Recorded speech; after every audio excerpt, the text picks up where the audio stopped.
Paz en la guerra de los sexos. Autor, Juan Miguel Zunzunegui. Resumen narrativo. El presente resumen narrativo fue realizado por la Biblioteca Nautilus con la intención de facilitar a personas con ceguera y a estudiantes de pocos recursos el acceso al conocimiento universal. Esperamos que te sea de gran utilidad y te conduzca a profundizar más en el tema leyendo la obra original. No olvides apoyarnos suscribiéndote al canal y dándole like a cada una de nuestras publicaciones. Gracias. Biblioteca Nautilus. bibliotecanautilus@gmail.com. La historia del sexo es la historia de la humanidad en guerra contra sí misma. Desde la agricultura hasta la revolución industrial, desde la mitología antigua hasta las estrategias de comunicación de masas, la guerra eterna entre hombres y mujeres definió los orígenes y el futuro de la civilización. Desde tiempos lejanos cuando los dioses eran mujeres hasta las guerras de los dioses donde los hombres ostentaban el poder. La paz en la guerra de los sexos es un viaje a través de la historia y el cosmos desde las profundidades más misteriosas hasta las más mundanas. La historia de la humanidad a través de la mitología y la religión, la filosofía y la ciencia, la sociología y la psicología, la meditación y el misticismo, un viaje que comienza con su expulsión del paraíso e intenta mostrarnos el camino de regreso. La guerra y la paz. El miedo es la causa de todos los conflictos y el origen de todas las guerras. Ese es el ingrediente fundamental en la guerra de los sexos, el de una sociedad donde ambos géneros temen el uno al otro, guardan diversos rencores, y en lo profundo de su mente inconsciente llegan al odio, un odio hacia el hombre o la mujer, el mismo que siempre es la generalización de los odios más profundos, íntimos y personales. Yo no entendía que una mujer pudiera tenerme miedo, hasta que comprendí que la mujer que me teme no me ve a mí, ve a los hombres y a su historia personal con los hombres. Lo mismo pasa con muchos hombres que sienten miedo o rencor hacia las mujeres. En cada una las ven a todas, a su idea generalizada y ficticia de todas, basada en su historia íntima y personal. En ambos géneros dicha historia siempre involucra al padre y a la madre, a los arquetipos de la civilización y a los dogmas religiosos. Es decir, a la estructura social y cultural. Experimenté el miedo que las mujeres pueden sentir ante un hombre, un día mientras caminaba por la calle. Más allá de hombres y mujeres. Solo un hombre y una mujer desnudos pueden encontrar la paz en la lenta y silenciosa guerra que destruye el mundo, la constante lid que nos divide y arrebata nuestra humanidad y, por tanto, nos despoja de nuestro legado divino. Un cero de inocencia, un cero de igualdad social, un cero necesario para que la nueva construcción sea un paraíso y no una prisión, para que no sea una reacción a lo anterior y, como toda reacción, llena de miedo y violencia. La luz que solo surge en la oscuridad. Yin y Yang, dos fuerzas formando una existencia infinita y eterna. Dos fuerzas contrarias igual de indispensables en el equilibrio del universo. Las dos caras de la misma moneda como todo en el cosmos. La dualidad es la esencia misma de nuestro mundo. Pero más allá del mundo dual que percibimos todo es unidad y de la unidad solo pueden surgir paz y amor.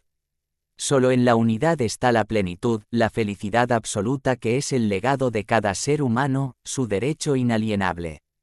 A la unidad original, nuestro paraíso, solo se llega fusionando la dualidad, comprendiéndola y experimentándola como una conciliación, un complemento, y no como un conflicto de opuestos. La revolución sexual. Siempre cometemos el error de juzgar el pasado con los valores e ideas del presente, pues siempre cometemos el error de pensar que las situaciones e ideas que son normales hoy, lo han sido siempre. Pero si hacemos un viaje muy corto en el tiempo, apenas de medio siglo, llegaremos a un mundo donde, más allá de la arena política, no había ningún tipo de guerra de los sexos. Oriente, de hace 3000 años, solo puede conducir a la neurosis. La virginidad es una imposición masculina a la mujer para que el hombre sienta seguridad sobre su descendencia y, por lo tanto, la herencia. La fidelidad monógama debió ser agregada al paquete para mayor certidumbre del hombre. La promesa de amor eterno es otro producto del miedo. Invadido por el miedo a la incertidumbre y la soledad, se exige hoy la promesa de amor en el futuro, si no de amor por lo menos de compromiso, de que la otra persona estará ahí, aunque sea para cumplir el contrato. Porque no hay que olvidar que eso es el matrimonio, un contrato, y es de hecho un contrato de transferencia de propiedad. Así es como la sociedad, como estructura, es una pirámide donde cada nivel imita al de arriba. Al final todo termina siendo una caricatura de lo que se encuentra arriba, que siempre está guiado por la ambición de poder, es decir, por el miedo. El burgués del siglo XVIII y XIX, el de la supuesta igualdad, libertad y fraternidad, que nunca llegaron, odiaba y envidiaba al aristócrata, al noble. Buscaba derrocarlo, pero aspiraba a ser como él. Así como la mujer había estado acostumbrada por siglos a ser de una forma y no cuestionarlo, el hombre era prisionero mental de lo mismo, la poderosa fuerza de la costumbre, del patrón de conducta, el condicionamiento psicológico. Lo que la mujer demandaba, al hombre no le parecía normal. No lo era. Normal es lo que se ciñe a la norma, y la norma la establece la sociedad. Lo normal había sido la marcada diferencia de roles de género previamente establecidos. Integrar a la mujer, darle alas, sueños, aspiraciones y salarios, darles un placebo de libertad en un mundo donde los hombres siguen al mando y, por encima de todo, en el que el patriarcado masculino está más empoderado que nunca. Poco importa si hay reinas, presidentas, ministras o mujeres en la Cancillería alemana. Siguen construyendo la peor versión posible de un mundo patriarcal. La estructura patriarcal. Los hombres gobiernan y dominan el mundo, aunque no son capaces de gobernarse y dominarse a sí mismos, pues el dominio del hombre es sobre un mundo erigido sobre la fuerza bruta, la desigualdad, la jerarquía, la imposición y la violencia. El hombre gobernó un mundo donde la fuerza física era fundamental para sobrevivir, de ahí se desarrollaron estructuras con el hombre a la cabeza, estructuras que quizá tuvieron sentido en el mundo de la fuerza y que a su vez son la adaptación de la pequeña división de roles producto de las decenas de milenios como cazadores y recolectores. En el mundo que depende de la inteligencia esa división no tiene sentido. La estructura patriarcal y machista que nos domina y somete a hombres y mujeres no fue producto de una conspiración masculina contra las mujeres. Fue, como todo en la historia humana, producto de ir construyendo lentamente estructuras sociales y mentales a lo largo de siglos y milenios. Nunca en los últimos 12.000 años se reunieron los hombres para urdir un plan de dominio sobre las mujeres. Mucho se había transformado el mundo con la caída de las monarquías, las revoluciones sociales, los movimientos comunistas, el surgimiento de los estados-nación, el nacimiento de las nuevas democracias.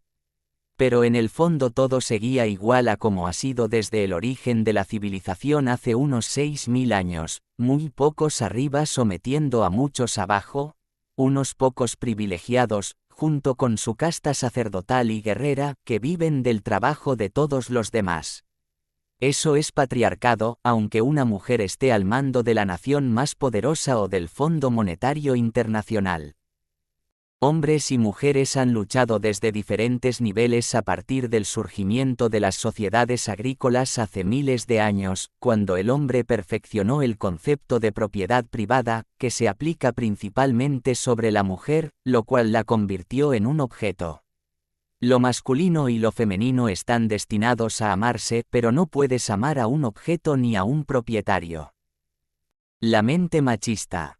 Producto esencial del patriarcado es el machismo. Si finalmente el patriarcado es el dominio del poder y cualidades masculinas, aunque el poder lo ejerza una mujer, es evidente que hay que exaltar, promover e incluso premiar el comportamiento basado en dichas cualidades, luchar, competir, someter, dominar, conquistar, triunfar. Morir y matar por la polis, la república, el imperio, Dios, la nación, la democracia o la libertad. Ese es fundamentalmente el machismo. El machismo es una enfermedad del ego que no respeta edad ni posición social y, por curioso que parezca, tampoco respeta género. Los hombres tienen que saber todo sobre el sexo, aunque como siempre deben saberlo, nunca deben preguntarlo, y como no pueden preguntarlo no tienen forma de saberlo. Los hombres deben ser un toro en la cama, el hombre debe ganar dinero, ser proveedor, mantener un hogar. Y si no logra hacerlo no es muy hombre. Los hombres no tienen miedo, deben tener muchas mujeres y que este hecho sea reconocido y aplaudido por otros hombres. El dominio de los hombres. El mundo está gobernado por los hombres. Esa parece ser la máxima que, de diversas formas, esgrimen cualquier cantidad de mujeres. Los hombres gobiernan, someten y dominan a las mujeres. Pero ¿será que en realidad cada hombre individual ejerce control y dominio sobre cada mujer individual? Todos los hombres están arriba y todas las mujeres abajo. Cada hombre es el explotador de la mujer. Todas las mujeres son inocentes víctimas del patriarcado. Solo las mujeres padecen el patriarcado. El patriarcado y los hombres en el poder dominando a las mujeres es la versión más simplista y quizá más difundida de uno de los conceptos más denostados pero menos comprendidos en la guerra de los sexos. ¿Qué sería lo contrario? Matriarcado. Que las mujeres tomen el poder y dominen a los hombres. Ese sería solo un patriarcado sin penes. ¿Es el feminismo la contraparte del machismo? ¿Qué es cada uno de ellos? Si el feminismo busca impulsar a las mujeres para ponerlas al mismo nivel social, económico y jurídico que los hombres, es la lucha más justa que necesita el mundo moderno. La familia se convierte en la fuente de todas las neurosis, es donde aprendemos a dividirnos, donde establecemos dogmas. Es en el seno de la estructura familiar donde se construyen la prisión de la mente en cada nuevo intento de individuo. La encrucijada de la incomprensión. Mujeres y hombres no son iguales. Nunca lo han sido y nunca lo serán. Nada promueve más la guerra de los sexos que las teorías de la igualdad. Hombres y mujeres somos diferentes. Lo femenino y lo masculino es diferente, siempre lo ha sido y siempre lo será. Aceptar la verdad es lo único que nos puede conducir a la paz. Como sujetos sociales, individuos sometidos al imperio de la ley, los hombres y las mujeres deben ser iguales. De la igualdad procede la guerra, escribió Thomas Hobbes en el siglo XVII. Si los países son iguales, decía el pensador inglés, siempre estará el conflicto derivado de buscar la supremacía. Entre los individuos es lo mismo, si todos son iguales siempre estarán los que buscan imponerse. Un viaje más allá de los mitos. Viajemos a través de la ilusión hasta el inicio de los tiempos humanos, antes de la civilización y aún de la agricultura, a un pasado antes de la creación de los mitos, antes incluso que los dioses y la idea misma de Dios. Viajemos de hecho al momento preciso en que ocurrió el misterioso milagro de que comenzáramos a tener ideas.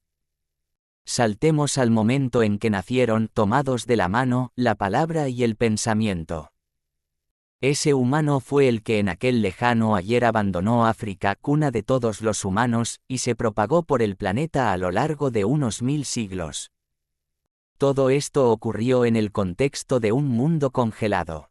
La especie humana se extendió por el globo a lo largo de la última glaciación, que se inició hace unos 100.000 años y que terminó hace 10.000, para dar origen al actual periodo templado en el que nace la civilización.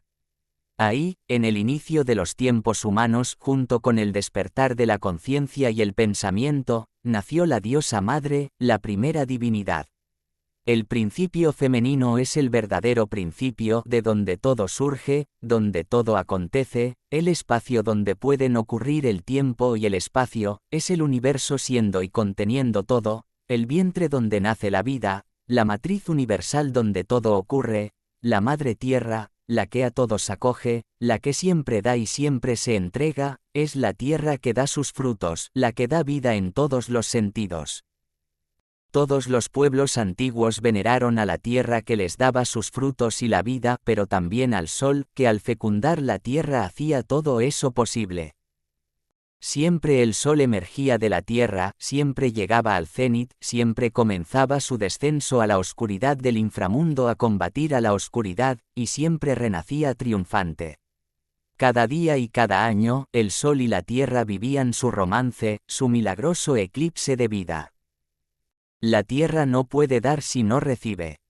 El sedentarismo permite también la ganadería en vez del pastoreo y comienza la domesticación de animales, se suma entonces esa actividad económica, y como de un animal se puede aprovechar todo, nacen también los peleteros, y así surge la artesanía. Ahora hay más artículos que comerciar y esa actividad se hace más compleja. Ya tenemos agricultores, ganaderos, artesanos, comerciantes, intermediarios, guerreros, constructores. Al existir guerreros hay armeros, y se descubre cómo manejar los metales, nacen los herreros y ellos elaboran mejores armas y herramientas en general, principalmente para el cultivo, lo cual requiere también de carpinteros. La historia de la diosa. La religión como hoy la conocemos como veneración a Dios o a varios dioses con escrituras sagradas, dogmas y rituales, es como todo, una construcción cultural, otra de tantas cosas que es capaz de crear la ilimitada creatividad de la mente humana. Esa es nuestra imagen y semejanza con Dios, la capacidad de crear. Desde que existe la civilización existe la ilusión del poder y la obsesión de dominio. Desde entonces todas las estructuras culturalmente construidas por el ser humano han servido de una u otra forma para afianzar el poder, para legitimar la fuerza y la guerra, para moldear el comportamiento social. La religión es una estructura, y como tal se aprende en sociedad. Sin embargo, hay una religión natural, ya que la idea misma de divinidad, de veneración, de fuerzas más allá del mundo material, tienen su origen decenas de miles de años antes del nacimiento de la civilización. Como cada día el sol penetra en las entrañas de la tierra para renacer el día siguiente, pero ahora tarda más en surgir de nuevo del inframundo. Incertidumbre. Pero finalmente el dios sol vuelve a nacer. El sol triunfante comienza nuevamente su ciclo. Es la noche del año. Todo duerme para despertar, como siempre. Todo muere para renacer. La tierra se enfría y queda incapacitada para dar fruto alguno, la diosa recupera su virginidad en espera de que el sol vuelva a arrebatársela, y en esta eterna danza sexual dan vida a toda la existencia. Los primeros imperios y estados de la historia humana nacieron en el tercer milenio antes de nuestra era, en Egipto, Mesopotamia, el Indostán y China. El caos y el orden. El caos siempre amenaza con volver. Todo surge siempre del caos, un principio absolutamente femenino. Caos es el océano primigenio de todas las posibilidades, es decir, ese estado antes de que todo ocurra, en el que existen todos los posibles. La potencia absoluta de todo. Ese espacio vacío necesario para la existencia, la matriz divina. Lo femenino es el espacio para que las cosas ocurran, lo masculino es las cosas ocurriendo, femenina es la potencia y masculino el acto, la energía y la materia, el caos originario y el cosmos que es el orden del caos. El caos siempre amenaza con volver porque siempre está latente, pues la existencia es creación y creatividad pura, y todo universo surge de un caos. Con el paso de milenios, las aldeas agrícolas se van convirtiendo en pueblos y algunos de ellos en ciudades, la sociedad se hizo más y más compleja, además de agricultores ahora hay artesanos, constructores, comerciantes y, evidentemente, sacerdotes y gobernantes. Es decir que el producto agrícola debe de alcanzar cada vez para más personas que no se dedican a la agricultura. Las civilizaciones comienzan a acumular y comienza el miedo a perder. Del miedo siempre nace la guerra. Entre más compleja se hacía la sociedad, era cada vez más difícil vivir solo de la propia producción agrícola. Las guerras de conquista y dominio comenzaron a ser la base de las civilizaciones. El orden del caos. La civilización requiere del orden, y el orden en algo tan complejo como la civilización requiere de jerarquías, de niveles sociales, humanos y divinos, de división del trabajo y organización colectiva del mismo. Es decir, depende de leyes y de fuerza para imponerlas, y requiere de una clara división de roles tanto entre las clases sociales como entre los géneros. Los roles de género no surgieron en tiempos modernos, no son una imposición del hombre a la mujer para mantenerla sometida. La guerra de los sexos no es tan marxista como parece. Es decir, no es necesariamente una lucha más entre explotadores y explotados, aunque no deja de serlo. Pero es más bien estructuralista, es decir, es la continuidad, a lo largo de cientos y miles de años, de estructuras socioculturales que fueron lentamente construidas, en inconsciente complicidad, por hombres y mujeres, respondiendo a necesidades de cada época. El hombre ejerció la propiedad privada sobre tierra, mujer e hijos, con lo que lentamente nació la estructura familiar, en la que, desde entonces hasta hoy, se absorben y aprenden todas las estructuras mentales. En familia se aprende y se normaliza el patriarcado. En casa y familia los nuevos miembros de la sociedad asumen como normal que hay una estructura, una jerarquía y una tradición que debe respetarse, aunque no se comprenda. Ahí se aprende que hay un Estado y se asume que es lo único lógico. Ahí se aprende que hombres y mujeres viven en eterna batalla, que el hombre ejerce el poder de manera directa y burda, y la mujer lo hace de manera indirecta y sutil. En la familia se aprende la guerra de los sexos y se asume que es normal. El vientre sagrado. En el principio era el caos, el océano primigenio de todos los posibles, la existencia conjunta y simultánea de todas las posibilidades. Todo lo existente siendo a la vez, el infinito existiendo al mismo tiempo, todas las dualidades de las que se conforma la existencia, mezcladas sin límite o frontera alguna. En el principio era ese misterio eterno que algunos llaman Dios, pero que no tiene nombre y, menos aún, género. Todo era caos y era necesario que aquello se transformara en cosmos, en orden, en las cosas ocurriendo una tras otra y no de forma simultánea.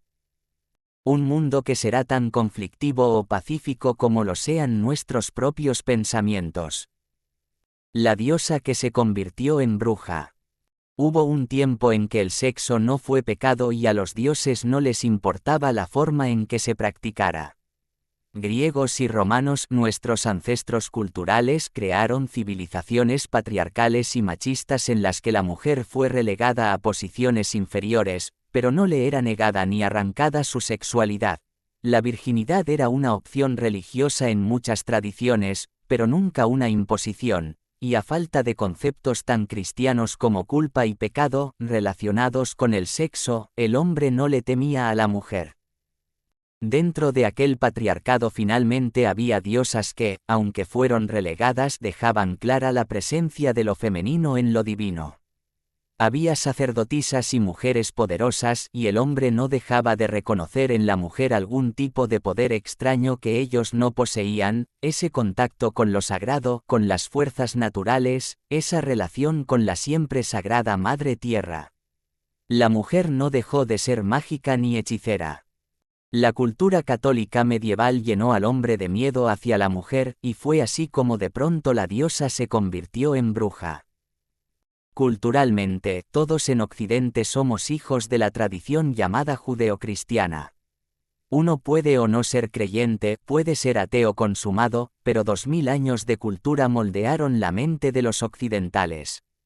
La mente occidental es una estructura cristiana, y la estructura de nuestras creencias nos limita, tanto a hombres como a mujeres. Hoy en Occidente somos hijos de la Edad Media y sus conceptos de verdad absoluta, de Dios hombre, juicioso y castigador, del mundo como valle de lágrimas, el sufrimiento como virtud y el placer como pecado. y por lo tanto, el sexo, el mayor de los placeres mundanos, como el más grande y terrible de los pecados. De ahí la idea de un Dios esquizofrénico que crea el sexo, ordena crecer y multiplicarse, dota al sexo de placer y luego lo prohíbe so pena de infierno eterno. Ese Dios, que no es realmente Dios, no siente amor por el ser humano, no es el amor eterno, es una mezcla de la necesidad del miedo como control social, con la herencia de los dioses olímpicos, poderosos, caprichosos y vengativos que se divierten con las frágiles marionetas humanas. La historia de Adán y Lilith. En el principio creó Dios los cielos y la tierra, una vez más el mundo creado a partir de dualidades, creó lo femenino y lo masculino, a Gea y a Urano. Pero la tierra estaba desordenada y vacía y las tinieblas cubrían el abismo, ahí está el caos griego, junto con su tártaro y su abismo insondable.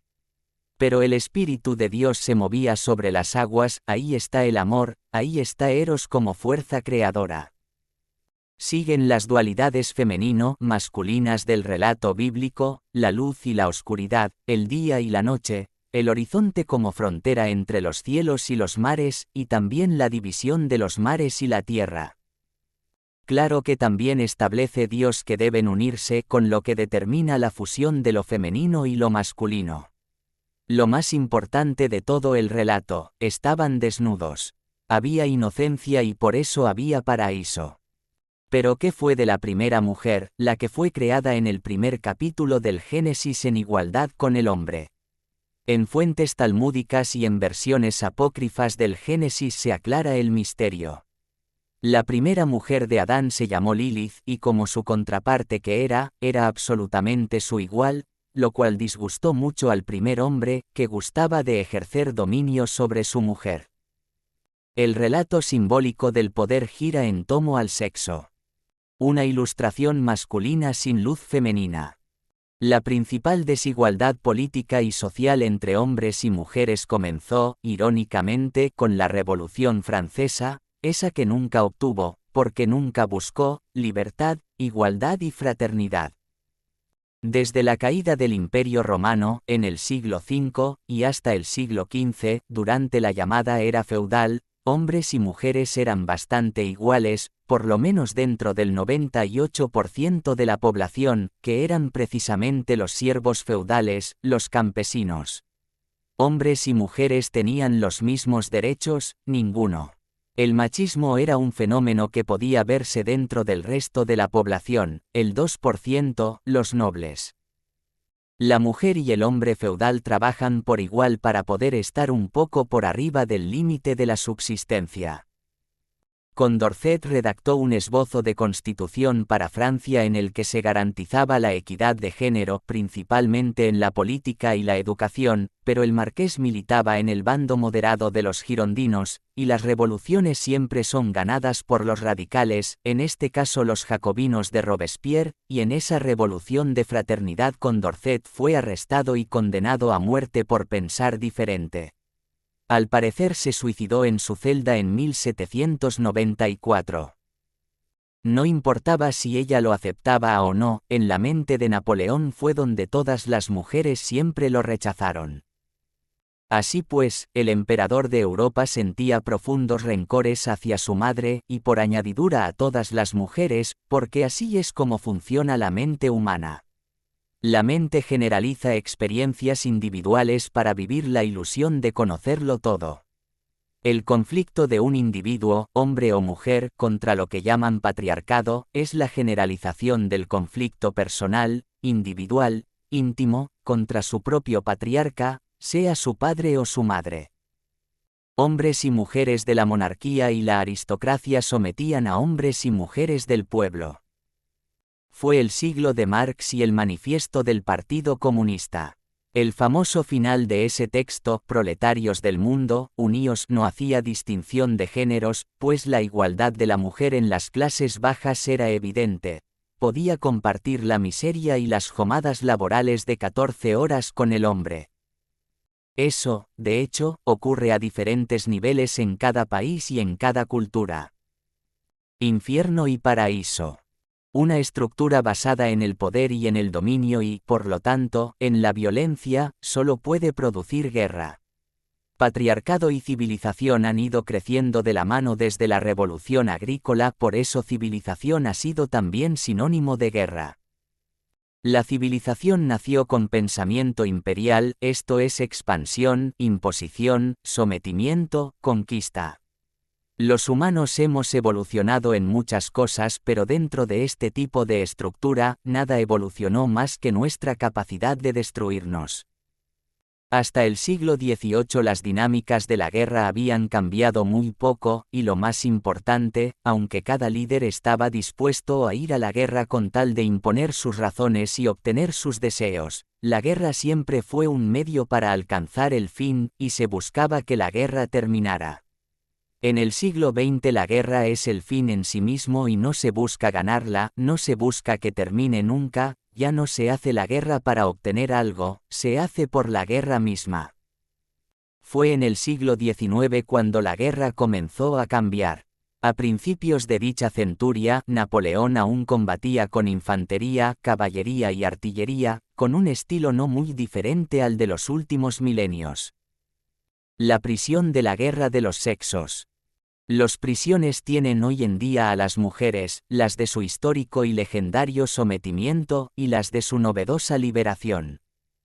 La mujer liberada es libre de ser como hombre, es libre de ser un engrane más de la civilización industrial y su irracional producción y consumo masivo de cosas innecesarias. La mujer liberada es libre ahora de ser tan tradicional como quiera en su rol, o de buscar el camino del hombre, un camino que también fue diseñado con base en los intereses de poder de la sociedad desde que existe la civilización.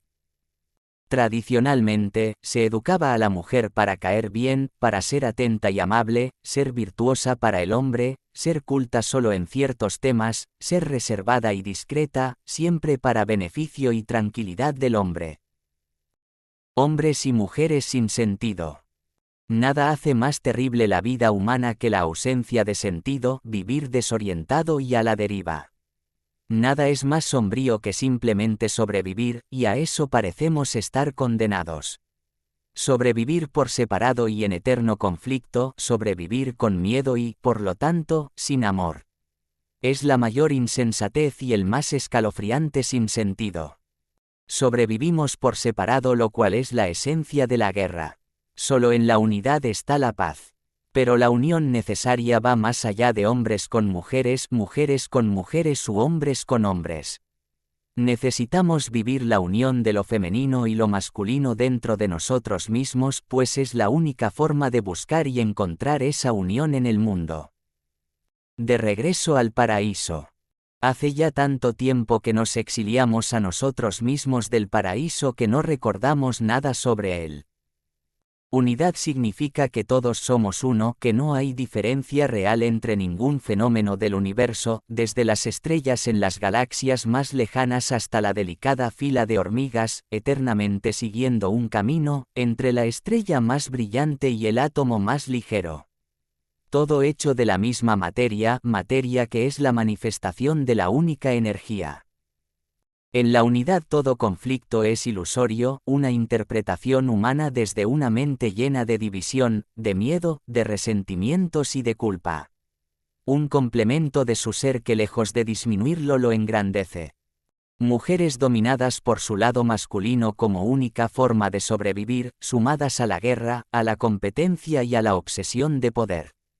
Mujeres que aprendieron muchas veces de otras mujeres que lo femenino es menos que la noche, la oscuridad, la luna, la tierra, la muerte transformadora, la pasividad y receptividad, es intrínsecamente inferior que sus contrarios masculinos. Mujeres contundidas porque esta sociedad las empuja a ser como hombres. Llega a la cima política y sigue la senda de la guerra creada por el hombre. Esa mujer no está haciendo renacer el poder femenino. Solo un hombre y una mujer desnudos pueden declarar la paz. Nuestro mundo necesita individuos, hombres y mujeres libres, libres de ser hombre o mujer en la forma en que cada quien lo determine, expresando el equilibrio del ser íntegro y completo que somos. Hombres y mujeres libres de roles de género, pero también libres de conflictos, de retos, de competencia, de tener algo que mostrar. Detrás de todas las guerras hay siempre una buena noticia, y es que eres precisamente tú el que puede declarar la paz. Tú, hombre, mujer, humano. No te has cansado de ser un ser fragmentado, no te has cansado de tener miedo y sentir rencores, no te has cansado aún de la guerra. Declara la paz en ti y le declararás la paz al mundo, perdona al mundo y te habrás perdonado a ti, perdónate a ti y habrás perdonado al otro. Comprende que no has sido libre, que has sido la inercia del pasado, el resultado de la inconsciente repetición de historias y patrones. Asume que has estado dormido y entonces despierta.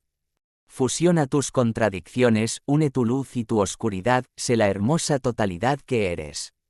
No te conformes con menos que todo, con nada que no sea tu original divinidad a la que estás destinado a volver. Las puertas abiertas del paraíso están frente a ti, pero no se pueden ver desde una mente en conflicto. Deja de luchar y vuelve a casa. Resumen narrativo. El presente resumen narrativo fue realizado por la Biblioteca Nautilus con la intención de facilitar a personas con ceguera y a estudiantes de pocos recursos el acceso al conocimiento universal. Esperamos que te sea de gran utilidad y te conduzca a profundizar más en el tema leyendo la obra original.